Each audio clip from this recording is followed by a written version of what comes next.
on here quick and make a little video about my experience with the check ride, how it went for me, and if it was similar for you guys or not.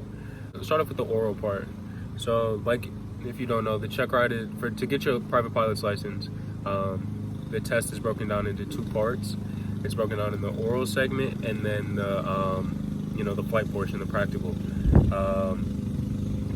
So yeah, with my oral, it wasn't that bad at all. I mean, they're gonna ask you questions based on the ACS.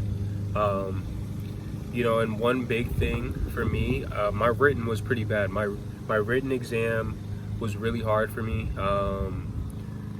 And that during that time when I was taking the written and I was studying for it, and during that part of my training, I wasn't getting the best training for one. And I was working hard. I was studying and I was, putting in the time and the hours and everything. It just wasn't coming. It wasn't coming to me. So my written wasn't the best. I barely passed the written exam.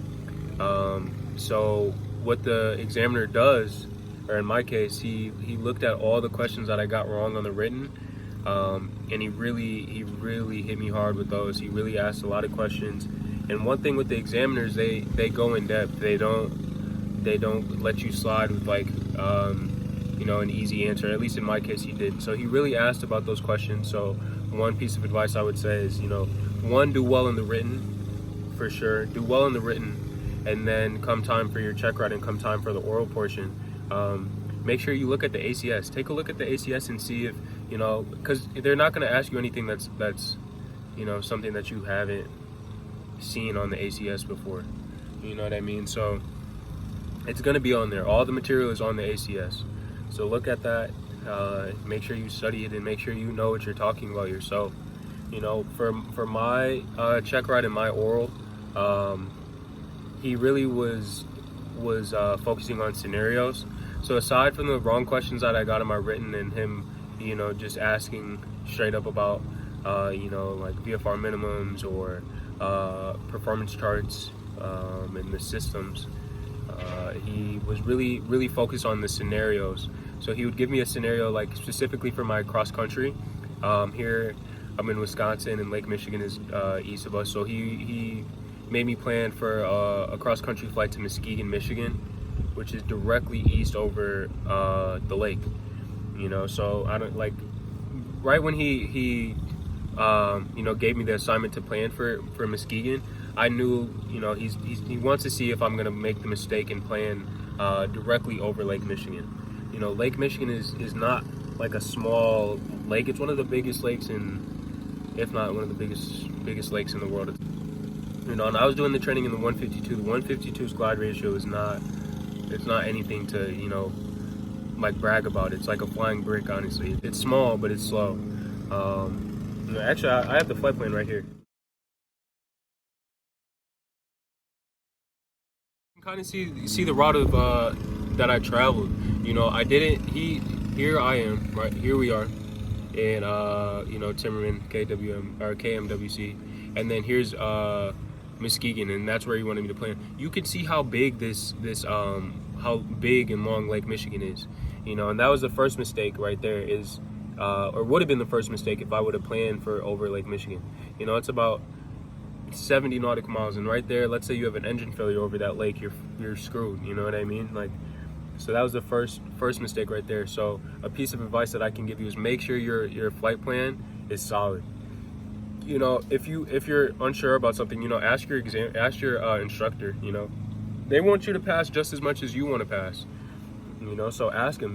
Hey, is planning over Lake Michigan the smartest idea? Probably not. Okay, well, what, I have a different alternative. I have a different option. I have a different route. What do you think about this? What do you think about that? So ask your instructor. Ask other pilot friends that you have. Look up look up the terrain. Look up the route of travel. So for me, I decided to go down and hug the coast and go all the way up. But another thing that he kind of wanted to see, with my flight plan, was how that's another thing that I got wrong on the written. During that time, I was really weak in chart symbology. So, being able to read the sectionals, being able to decode some of the information that was on there, I was pretty weak in that. You know, so he wanted to see how I was going to be able to get the information from the sectional, how I was going to be able to, you know, get the different frequencies that were, you know, on here, and you know, how I was going to proceed with my flight plan that way.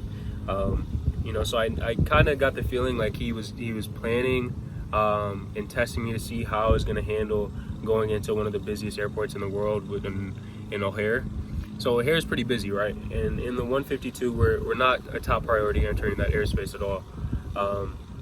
So what I decided to do, I used the VFR flyways, and I decided to fly through the airspace that way, and then, you know, exit the airspace that way and continue on with our flight plan to Muskegon. So one thing that's really important is having your flight plan locked, you know, having that information down, understanding the mission, understanding that, you know, there's gonna be, he picked a point, he picked a specific airport for a reason, he or she.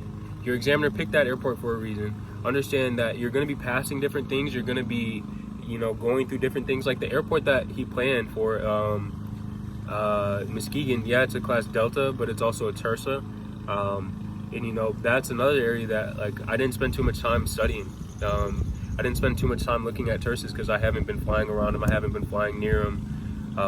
You know, but that's not an excuse to not know what a Tersa is, and you know how to handle it, and how the procedures work in a Tersa. So after the flight plan, we kind of looked at the performance. For me, one of the challenges with that, in the 152, I don't weigh that much, but my examiner weighed more than what I usually have in the passenger seat.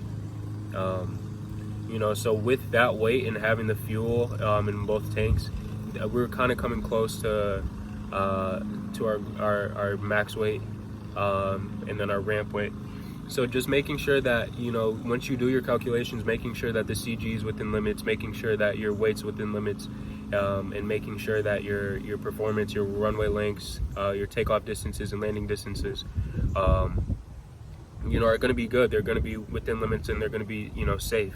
You know what I mean? And make sure when you're doing your, you know, your performance and making your calculations and doing your flight plan, you know, it's okay to say no. It's okay to, you know, look at this and do the math and make the flight plan and check the weather and understand, okay, like, I'm not going on the flight today. It's okay to say no. They want to see if you're going to make that decision. They want to see if you're going to make that go or no go decision, and make it, you know, obviously safe. Because it's not like if you don't go on the flight, if you decide to not go, it's an autofill. It's not like that at all. You know, they want to see if you're going to make a safe and smart choice with it. You know, so after the oral, you know, we pre-flighted the plane, and we decided to go out. So something that was kind of different, and I thought that was kind of unique with my check ride, was there was a TFR right by the departure leg of our airport. So it was within like 3 miles. It was something really close, and it was going to be a problem. You know, it was a low level TFR. All right, so my phone died, but so we were talking about the TFR. So yeah, it was a big TFR close to the airport, and one of the problems was, you know, it wasn't a problem, but something that, you know, I had to be aware of was making sure that I don't bust that TFR on the way out of Timmerman. So that was just something that I thought was kind of different, because you don't really get too many TFRs, you know, and it just happened to be during, you know, my check ride. So the TFR ended up not being a problem, and with most examiners, you're not gonna fly your flight plan. They might make you do a leg or two, and then they're gonna time the leg to see if the flight plan was accurate. Luckily with ForeFlight, it's such a great tool that, you know, they do all the times that the nav log is, you know, really accurate. But don't rely too much on that. You know, make sure that, you know, you still have, well, at least in my case, I started off being taught how to do the flight plans on paper. You know, I didn't even have an iPad. I didn't have ForeFlight. I didn't know how to use it. So I had to do all my flight plans on paper with the E6B and a calculator and a plotter. So, I mean, using the iPad now, it's such a great tool. It's really easy to get a flight plan done, but, you know, don't rely too much on the flight plan or on the iPad, because you never know if it, you know, could fail or die, or, you know, you never know. So just have a paper copy, you know, with you. That's my advice to you. But anyways, he or she is gonna make you do, you know, maybe a leg or two of the flight plan, you know, time it, make sure it's accurate, and then they're gonna take you off. You're gonna either divert or, do some different maneuvers. They're gonna practice. They're gonna test your stalls, your ground reference maneuvers, whether it be turnaround to points, your S turns, your rectangular patterns, and that stuff. So with me, we departed the airport. We headed up north. So we went north, but while we were going up north, we climbed up to our altitude. It was kind of overcast, it was kind of cloudy, and the ceilings were broken. So we didn't want to climb too high and be bust any VFR minimums or anything like that. So we stayed fairly low. So once we stayed pretty low, and I didn't climb up to my cruise altitude, I knew in my head, okay, now it's gonna be time. Either it's going to be an emergency descent, it's going to be a simulated engine out. I'm like, in my head, I'm preparing myself. Okay, what's something else is about to come, so let me be ready. And sure enough, he pulled the power and he's like, all right, engine out, what are you gonna do? You know what I mean? So just being ready. I'm looking for fields. I'm running through the checklist, Michelin, all the checklists, declaring the emergency, everything, swap codes, and I'm looking for the field and heading down, and that was good. So emergency descent or simulated engine out, good, boom, done. Climb back up, and then from there it was just knocking off, maneuvers, and stalls. One thing that I was kind of shaky on, and one thing that I really wanted to make sure that I cleaned up before the checkride was my steep turns. My steep turns, I don't know why they've always been so difficult for me. I don't know, maybe it's kind of just, for me, it's always just kind of been like a lot going on in the beginning, at least. But that's one thing that when it came time to do it, like I made sure, like, all right, it starts off with how you enter the maneuver, you know what I mean? So I made sure, I took the time to enter at the right airspeed. I took the time to have the right altitude going into it. Don't feel like you have to rush, and do the maneuver right away. You know what I mean? Like, all right, he's telling you to do a steep turn. You know what I mean? Don't feel like, all right, you got to hop in and go do it right away. Like, get set up, get situated, do your clean turns, get yourself straight, get yourself right for the maneuver. And that's I feel like that's what helped me. I took the time to get situated, get trimmed out, get the right airspeed going into the maneuver, and that helped me come out and do a nice clean steep turn. So that was one of them. Then after the steep turns, we did the power off, power on stalls. The stalls were good. Just make sure you're staying coordinated, right rudder, and keeping your heading on. And that's kind of in the beginning of my flight training, during my stalls practice, I didn't keep heading on them. I would just do the stall and do the recovery, and not really come out at the same degree that I went in at. So I guess I've come a long way in that. So that was good. So after the stalls, we diverted. So we're flying north, and he's like, okay, like Watertown is a great airport, and I'm like, all right, like I've never flown into Watertown before. I don't know any visual landmarks. I don't have any cues or anything that's going to tell me, okay, I'm close to Watertown. I'm close to this, and this is close to Watertown. So it was a new airport that I've never flown into before. And one thing that I wish I was a little more prepared on is some of the alternate airports that were nearby. I looked at some, but I was looking I focused too close to Timmerman, and I didn't realize how far we were going to fly out during the check ride. So I was looking at like Waukesha, Racine, some places closer to Timmerman, but we ended up going to Watertown. And Watertown is a smaller airport. It was a little weird because for some of the runways, they have you do a right pattern instead of a left pattern. And one thing for me that is a takeaway from the exam, I was too focused on the GPS. In the 152, it's a smaller GPS. It's not that fancy or anything, but I was too focused on it, and I ended up flying. It's not too close to the airport, but I flew like a bad approach into it. So I didn't necessarily fly my 45 into the downwind. I was just too focused on the technology instead of flying the plane. And that's just one takeaway. that I'm gonna, take away from the check ride. But anyways, so I flew into Watertown, flew the pattern, and we got down into it. And that's when he or she's probably gonna tell you to do, your soft or your short field landings. In my case, it was a soft field to begin with. I did the soft field great. What my examiner said that I kind of want to, pass the message forward and pass it on. He said, this is his word, so this is a quote, right? He said, "You may know it's a bad day for you flying, but I don't know it's a bad day for you.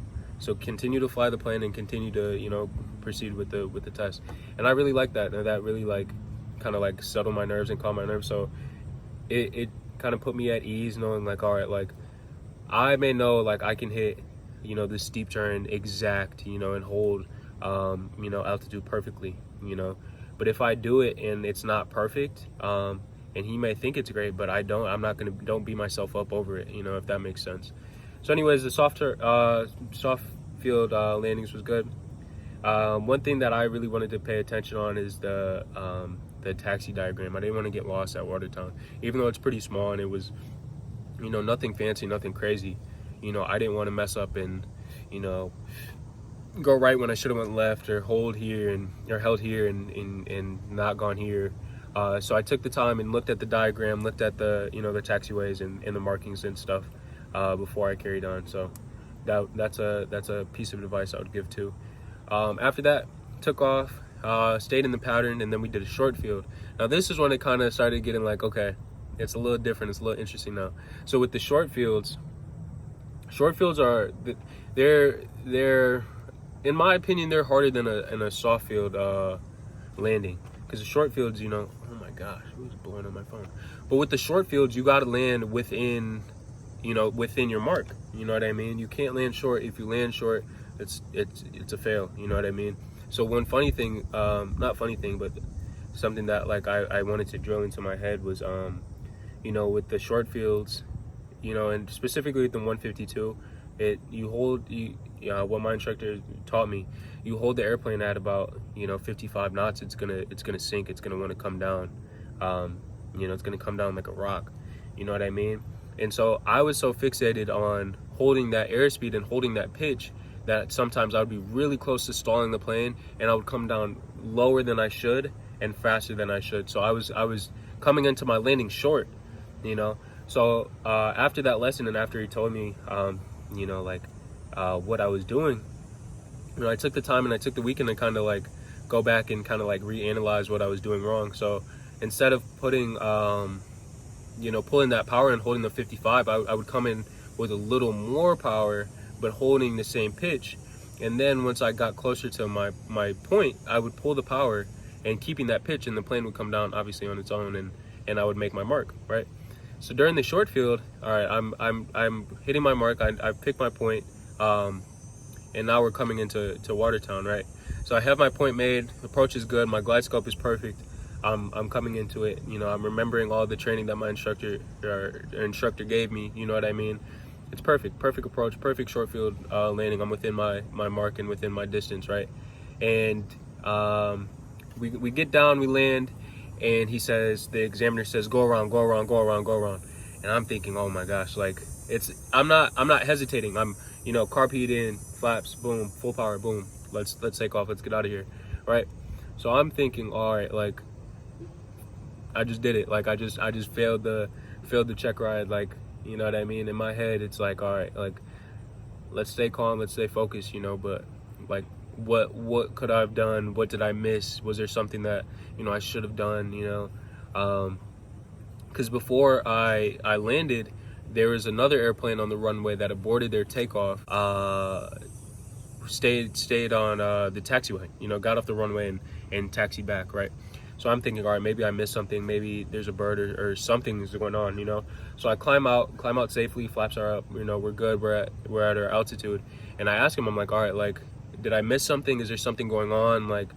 He's like, no, and he told me, and this is really why I respect the examiner. And even though it was a test, I felt like it was also a lesson. I felt like I came out of the exam with more knowledge and a better pilot than when I went into the exam. So he told me, with a go around, you know, when ATC gives you a go around instruction, it may be whenever, it's going to be random. You never know when you could get a go around procedure or a go around, command, right? So you always want to be ready for it and not hesitate. And, you did good. You did the procedure, you did the go around, right?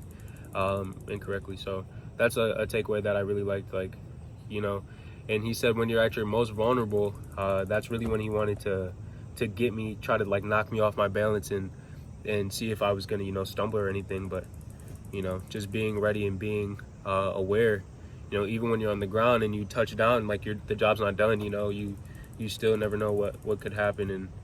And that was proof right there.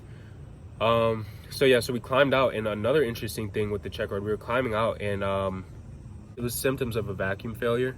And that's something that, I caught, but I didn't, I guess, diagnose right away, probably as fast as I would like to.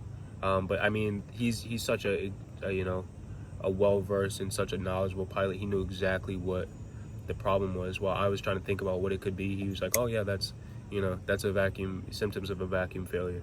So that's another takeaway that I want to make sure that I'm, really, really strong on the system of the airplane that I'm flying. But yeah, so that was another thing. It was indications of a vacuum system failure. The directional kept precessing, so it needed to be set like every 3 minutes, and it was drifting, and obviously that's never a good thing, and it's never supposed to do that. You're supposed to correct it, every 15 minutes or so, but it was doing it like every 2 minutes. So that was another one. But yeah, that's it. So after that, we just headed back to the airport, did the steep turns. I ended up not doing turnaround to points or S turns or anything like that. We ended up coming back to Timmerman and doing just a normal landing. And one thing that I did like coming in, the landing was fine. It was a little windy, so your aileron, crosswind technique, into the wind, and your correct rudder inputs. And that's another thing that I want to make sure that I'm, still practicing and I'm taking away is, the winds at the ground may be different than the winds up in the sky. So the windsock may be doing one thing, and it could be completely different, coming into land. So just, staying on those rudders and staying on doing the right aileron corrections and that. So is a takeaway that I want to keep with me from this debrief. But so the landing was fine coming in, and at that point, like I knew I passed, but I didn't want to celebrate or lose focus, because I'm not back at the runway. The plane isn't tied down, it's not parked, and the engine isn't off, And right when I was thinking that, my examiner gave me a story of how he had one student, who failed his check ride on the last landing. He bounced the landing, and he put his hands up and he got off the controls and didn't continue flying the plane. And if he would have done that, he would have been fine. So that's just one thing that I kind of want to pass on is, if you once you land the plane, the job isn't done. Make sure you're staying on it. Make sure you're getting it back to where it needs to go safely, and then you can celebrate, and then you can get loose. But yeah, so that's kind of how my check ride went. It was pretty, and one thing that some of the instructors who were there at my flight school, once I came back into the building and everyone was congratulating me, they asked me, it's like, how was it, And I was like, it really was not as bad as I thought. And he was like, oh, well, that was because you're prepared, So the thing I want to pass on is the more prepared you are, the easier the check ride should be. Make sure you're studying. You can't cheat this. You can't cheat this process. I remember staying up, and the nights that I didn't understand how to do the wind correction angles on the E6B, and how to do the flight plan, and how to calculate for this and that. I'm watching all these YouTube videos. I put my hours in, I put my time in, to understand how to become a pilot, how to do the math, and how to do it right. And that's kind of that was my experience with the check ride. Overall, it was great. It was a great experience, and and when I didn't when I went to Utah and I didn't have the opportunity to take the check ride, I was really beating myself up, and I thought I wasn't a pilot. I didn't have what it takes to become a pilot. I was really beating myself up, but everything happens for a reason. Coming into a new environment, new procedures, new airspace, new feel. It's a whole new feel flying here at sea level and flying 10,000, 11,000 feet in the mountains. It's a different feeling. It's a different plane. It's different things that you have to be aware of. Here, one thing that isn't as big of a concern is the density altitude. In Utah, the density altitude was such a huge factor that on every flight that you had to pay attention to, calculate, and be aware of. And here, yeah, you still need to do the same thing, but your density altitude isn't going to be 12,000 some feet here in Wisconsin. So that's another thing. Flying here was different. It was way different. But I do feel like I've become a better pilot flying here in Wisconsin, here and back home, than when I was flying in Utah. And I think that's a takeaway of a 141 compared to a Part 61. The 141s, like we said in my other video, they're very regulated. They're very strict on what they will allow students to fly into and the weather that their students fly during. At this Part 61 that I trained at, it's real world flying. You know what I mean? They're not sugarcoating anything for you. I remember during one lesson, I was checking the weather and I'm like, oh my gosh, like this is marginal. Like this isn't something that I've ever flown in. We ended up flying and he was like, all right, like this is marginal. This is what it's gonna look like. This is what it's gonna feel like. You know what I mean? So if you're ever in a situation and this type of visibility blows in and comes in, like this is what you do. You know what I mean? And that was a great lesson, and that's a takeaway of flying at a Part 61. Like I can do that. You can do that at a 61 because you're not restricted to the extent that you are at a 141. It's another takeaway. The winds, that's a huge one. The winds are such a huge one. Flying in Utah and being a fresh student pilot, I was not comfortable in flying in any crosswinds. You throw any crosswind in me, I'm not flying. I don't want to do it. I don't feel comfortable doing it, because I never did it. The crosswinds that I flew in was probably maybe 2 knots at the most. And then coming here into, back home and flying at the 61 that I do, we got up there and one day the crosswinds were like 11 knots. And I remember thinking, I'm like, this is something different. I know the winds are strong and I'm going to do the best that I can to, soak up as much information, from him, from my instructor. And, flying here, it's windy a lot. You know what I mean? The crosswinds are going to be up there sometimes and the double digits. Not anything crazy high, because I still have my own personal minimums. But still, my personal minimums have grown because I've been flying and training in crosswinds now. And I'm more comfortable, and I feel, and not that I feel like I'm actually a better pilot flying in these crosswinds and landing and taking off in them too, compared to when I was starting my training and starting in Utah. So that's another great takeaway. But I think, if you can, definitely fly in different areas. Broaden your scope, your reach. You know what I mean? I do think there is some great things about flying in Utah, from learning the effects of density altitude, seeing it firsthand, seeing how slow and how bad the plane performs at such high DAs, and seeing the lenticular clouds and seeing different indications of thunderstorms and different turbulence and mountain flying, and that was great. I feel like that has shaped me into becoming a better pilot. But flying in different areas and not staying comfortable, I think that can make you a better pilot. And just because I have my license, that doesn't mean like I know everything. I feel like I don't know if it was on Instagram or something, but this license is a license to learn, and that's really what it is. But it's something that I've worked for and something that I've earned. It wasn't easy, but it's not to say like you can't do it. It's gonna be hard. It's gonna be difficult, and there's gonna be times when you're gonna doubt yourself, and you're gonna be like, man, I don't know if this is it. But when you overcome those times and you get what you've been working for, I'm telling you, it's one of the best feelings in the world. But yeah, I'm probably gonna get out of here and go ride my motorcycle. It's a nice day. But yeah, those are my takeaways, and that's kind of like my takeaway from the debrief and my check ride experience. Yeah. Look at me now, I'm on that front page. Don't hate me, it's too broke, it's a cheapskate. I'm running in and